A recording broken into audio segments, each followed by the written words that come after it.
He left early and he wanted to drive, and I didn't want to get into the car with him. He'd been drinking. And the house was only a couple of miles away from our house. So I said I'd follow on. And he was in an angry mood. He slammed out the door and drove off.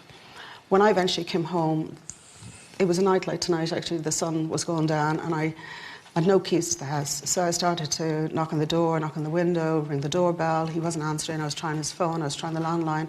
I'd say for 30 minutes I was trying to get into the house.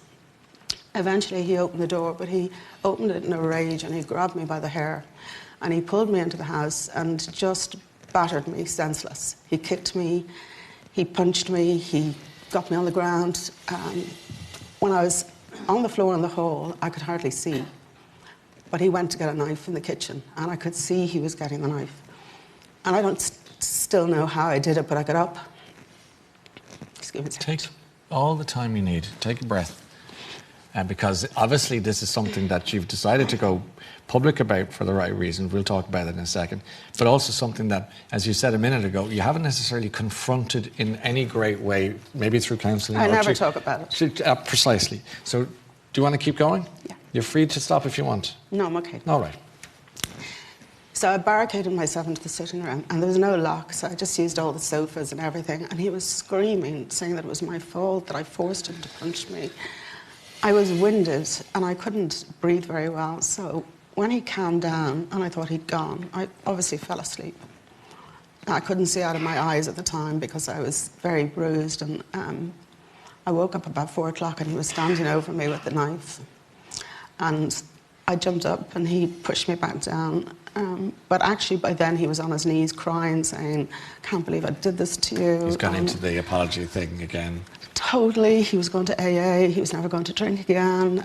He couldn't believe. Now, in the aftermath of that, he wouldn't take me to a doctor for 3 days. I wasn't capable of walking.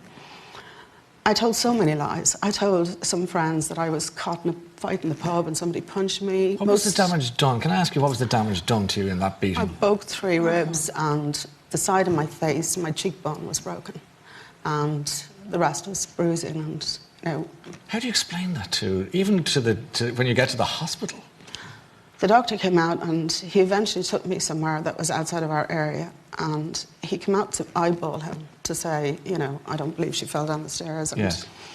He was, you know, really belligerent and angry about it, and he sent me for x-rays, and at that time they strapped ribs, so there was a bit of a performance. And so he was lovely for 5 days. He showered me with flowers and gifts. I wasn't able to go to work for about a month. I didn't see anybody other than that doctor for about 10 days. And then when he had to take me back, I was groaning sitting into the car because I had bruising all down my back, and he just lost it and said, "You're milking this for all it's worth. You're making a big thing out of something. I made one mistake, and you're trying to make out that I'm, you know, some monster."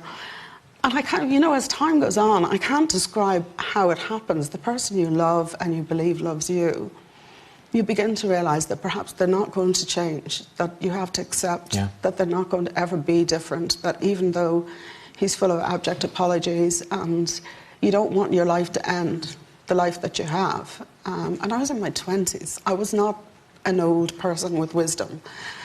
Did you tell anyone? Nobody. No.